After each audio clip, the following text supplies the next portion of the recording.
আসসালামু আলাইকুম। এটা একটা হ্যাঙ্গিং লাইট, ত্রিভুজ হ্যাঙ্গিং লাইট দেখতেছেন। এটা মোটামুটি সাজানো আছে, খালি জাস্ট প্যাকেট করে দিয়ে দিছে। একটু আমাকে হালকা করে সাজায় গোছায় নিতে হবে। তো এই যে দেখতেছেন উপরে প্যাকেটটা খুললাম। তো এই যে এটা হ্যাঙ্গিং লাইটের অ্যাডাপ্টারগুলো যেখানে থাকবে এগুলা, এই দুইটা লাইট আছে, দুইটা অ্যাডাপ্টার। তো এটা হ্যাঙ্গিং ত্রিভুজ লাইট বলে। দেখতেছেন এটা হ্যাঙ্গিং ত্রিভুজ লাইট। এই সাইড দিয়ে ঠিক ফিতা লাইটের যে লাইটগুলো থাকে এই সাইডের ভিতর দিয়ে এই ফিতা লাইটের লাইটগুলো আছে, এবং এটা কন্ট্রোল হয় ঠিক অ্যাডাপ্টারটা দিয়ে। দুইটা লাইট আছে, দুইটা লাইটেই আপনার এই অ্যাডাপ্টার দিয়ে কন্ট্রোল হয়।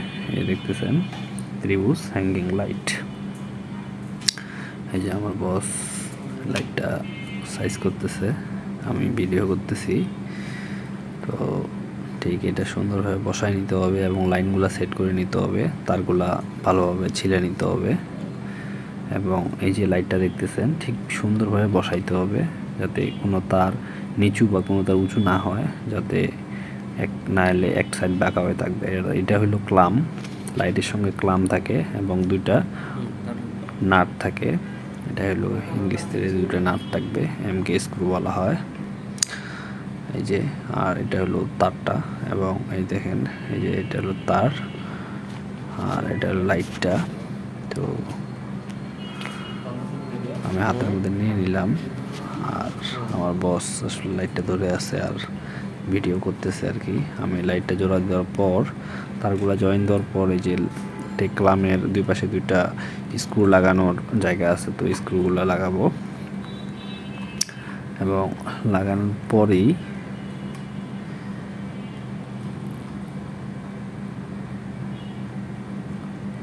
লাইটটা ভালোভাবে দেখে নিব যে আসলে ঠিক আছে কিনা, কোনাগুলা ঠিক আছে কিনা, সমান আছে কিনা।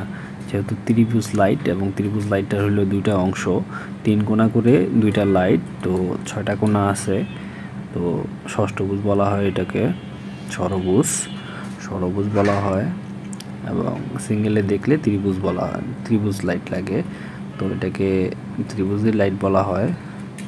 আর এটা বেসিক্যালি আপনার হ্যাঙ্গিং লাইট হিসাবেই সবাই চিনে।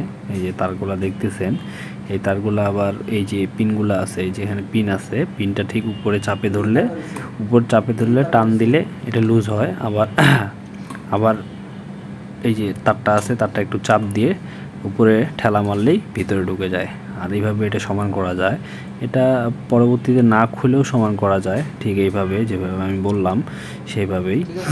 আর এই যে দুটো স্ক্রু আছে, স্ক্রুগুলো ভালোভাবে অবশ্যই টাইট দিতে হবে। আর এইটা লাইটটা বসলো ঠিক অ্যামোনাইট আছে, এটা হলো ফ্যানের বক্সের নিচে অ্যামোনাইট আছে, অ্যামোনাইটের সঙ্গেই এটা ক্লামটা বসানো হয়েছিল, এবং তারপরে লাইটটা লাগানো হয়েছে। ক্লামের যে দুটো ছিদ্র ছিল, এই দুইটা ছিদ্রর সঙ্গে ডাইরেক্টলি যে ফ্যানের বক্স ছিল, ফ্যানের না দুইটার সঙ্গে এমকে স্ক্রুর সঙ্গে মারা দেওয়া হয়েছে, যার ফলে ছুটার ভয় নাই, ঝুলে পড়ার ভয় নাই। এই যে এটা হলো 3 কালার, একটা হলো একটা হলো হোয়াইট, আর একটা হলো হোয়াইট, 3 কালারের লাইট। আর এটা হলো প্যানেল লাইট, চতুর্ভুজ প্যানেল লাইট।